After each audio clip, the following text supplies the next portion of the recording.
Assalamualaikum warahmatullahi wabarakatuh. Kembali lagi dalam pelajaran kimia bersama saya, Ibu Sofi, dengan materi yang baru yang berjudul laju reaksi. Untuk mempermudah kalian memahami materi, silahkan kalian siapkan alat tulis untuk merangkum materi kita kali ini. Dan jangan lupa untuk berdoa agar kalian diberi kelancaran dalam memahami materi. Juga jangan lupa untuk mengisi absen pada link yang sudah Ibu bagikan sebelumnya.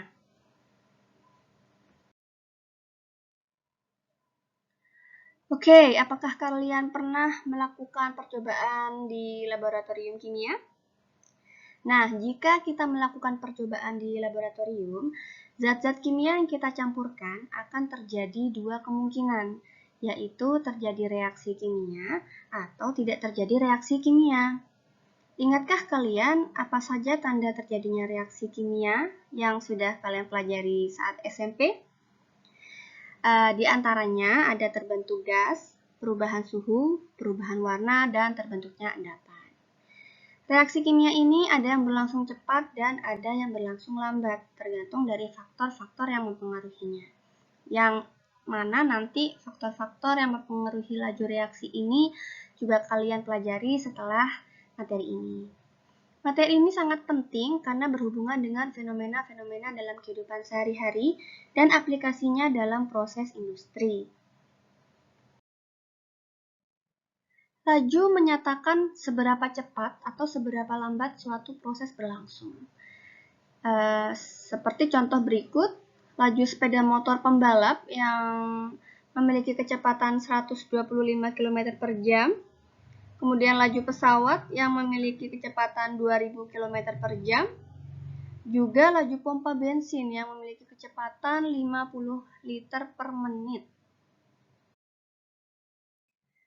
Dari beberapa contoh yang sudah disebutkan, bisa dinyatakan bahwa laju merupakan besarnya perubahan yang terjadi dalam satuan waktu.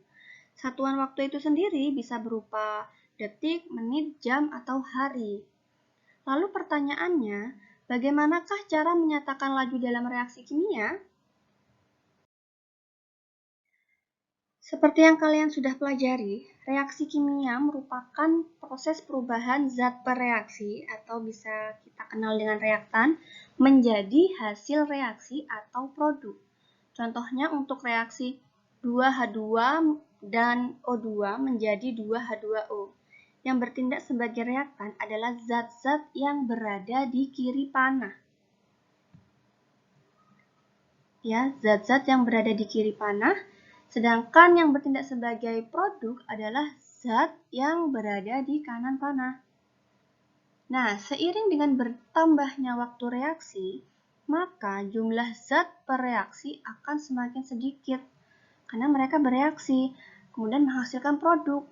Makanya produk yang akan semakin bertambah.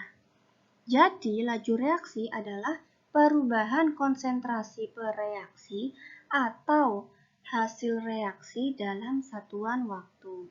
Jika dinyatakan dalam rumus, V sama dengan delta M atau perubahan konsentrasi per T dibagi waktu.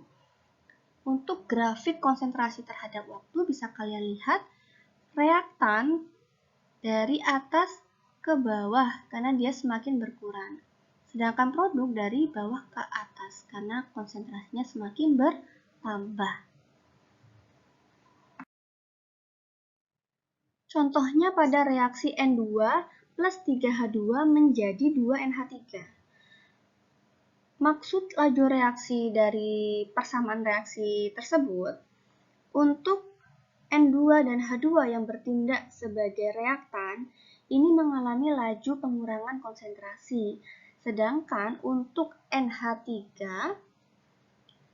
yang bertindak sebagai produk, ini mengalami laju penambahan konsentrasi. Nah, jika ditulis pada rumus, seperti yang sudah ditunjukkan pada slide, tanda negatif dan positif itu, tanda negatif ini dan positif ini hanya menunjukkan bahwa zat tersebut mengalami pengurangan konsentrasi atau penambahan konsentrasi. Tidak untuk digunakan dalam perhitungan. Selanjutnya adalah persamaan laju reaksi. Untuk reaksi A plus B menjadi C, maka bentuk umum persamaan lajunya adalah V sama dengan K, tetapan laju reaksi, dikali konsentrasi zat A pangkat M dikali konsentrasi zat B pangkat N. Nah, apa itu pangkat M dan pangkat N? M dan N di sini adalah orde atau tingkat reaksi terhadap zat A dan zat B. Nah, orde reaksi itu apa? Orde reaksi menyatakan besarnya pengaruh konsentrasi per reaksi pada laju reaksi. Nah, di sini ada beberapa grafik orde reaksi 0, 1, dan 2. Pada grafik orde 0, perubahan konsentrasi per reaksi tidak mempengaruhi laju reaksi, sehingga berapapun konsentrasi per reaksi, maka reaksi tersebut tidak mempengaruhi laju reaksi, sehingga laju reaksinya di sini sama dengan konstanta laju reaksinya. Kemudian untuk grafik orde 1, laju reaksi mempunyai perbandingan yang lurus dengan konsentrasi per reaksi, sehingga jika konsentrasi tersebut dinaikkan 2 kali, maka laju reaksi juga akan mengikuti 2 kali lebih cepat dari awalnya. Itu juga seterusnya. Lalu untuk grafik orde 2, laju reaksi merupakan pangkat 2 dari konsentrasi per reaksi. Orde reaksi total adalah penjumlahan orde reaksi seluruh reaktan. Nanti akan diberi contoh. Orde reaksi ini dapat ditentukan dari perbandingan data hasil percobaan laju reaksi terhadap konsentrasi reaktan. Nah, langsung saja kita ke contohnya. Oke, untuk contoh soalnya, diketahui beberapa data laju reaksi dari zat NO yang direaksikan dengan Cl2 menghasilkan NoCl2. Yang ditanya adalah orde reaksi untuk NO dan Cl2, kemudian persamaan laju reaksi dari persamaan reaksi tersebut, lalu harga tetapan laju reaksinya atau K, kemudian laju reaksi pada percobaan 4 itu berapa. Nah, langkah yang pertama, kita buat rumusan laju reaksi untuk reaksi tersebut. V sama dengan K konsentrasi NO pangkat M, jadi kita anggap orde NO-nya M, kemudian orde Cl2-nya N. Ingat, yang dimasukkan dalam persamaan laju reaksi hanya zat reaksinya saja. Kita mulai dari orde NO yang kita lambangkan dengan M kecil. Untuk mencari orde NO, kita menggunakan percobaan 1 dan 3. Kenapa? Karena kita mencari data konsentrasi Cl2 yang sama. Percobaan 1 dan 3. Jadi kalau mau mencari orde NO, kita mencari konsentrasi Cl2 yang sama. Kemudian untuk mencari orde Cl2, kita mencari konsentrasi NO yang sama. Di sini menggunakan percobaan 1 dan 2. Oke, kita ke orde NO dulu. Kita menggunakan percobaan 1 dan 3. Rumusnya adalah delta NO pangkat M sama dengan delta V. Kita menggunakan perbandingannya. Sehingga kita bisa tuliskan konsentrasi NO pada percobaan 3 per konsentrasi NO pada percobaan 1 pangkat M sama dengan laju reaksi pada percobaan 3 dibanding laju reaksi pada percobaan 1. Kita masukkan angkanya. 0,2 per 0,1 pangkat M sama dengan 8 per 4. Jika disederhanakan menjadi 2 pangkat M sama dengan 2. Nah, untuk mencari M-nya, berarti kita menggunakan matematika, rumus matematika.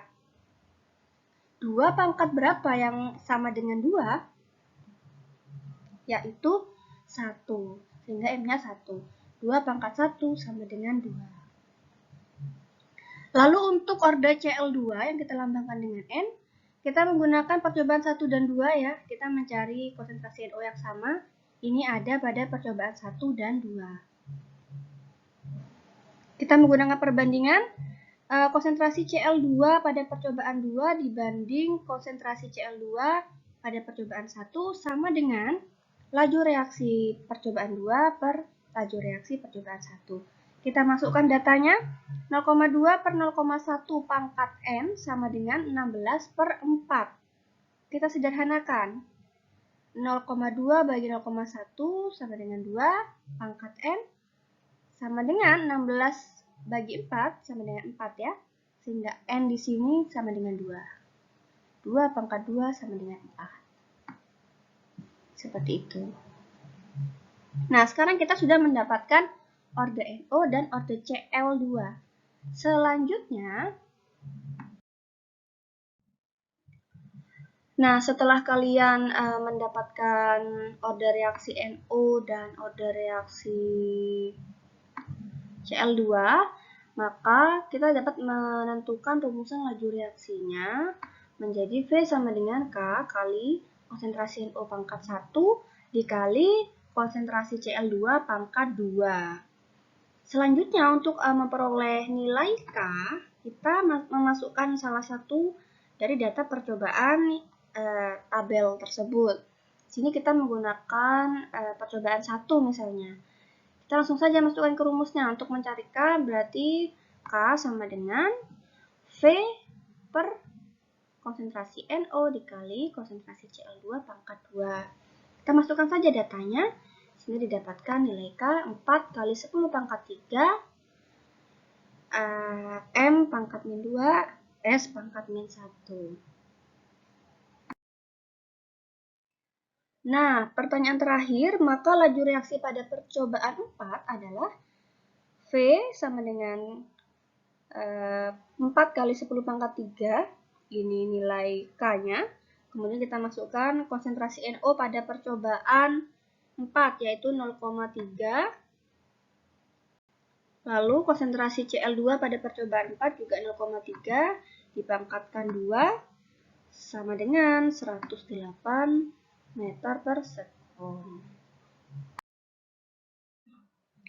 Selanjutnya untuk evaluasi kalian bisa mencoba latihan soal berikut ini. Dan jika ada yang kalian bingungkan, kalian bisa tinggalkan komentar pada video ini atau bisa kita didiskusikan ya di WhatsApp grup kimia kelas kalian. Sampai di sini dulu, semoga ilmunya bermanfaat dan bisa kalian pahami. Assalamualaikum warahmatullahi wabarakatuh. Tetap semangat dan jaga kesehatan.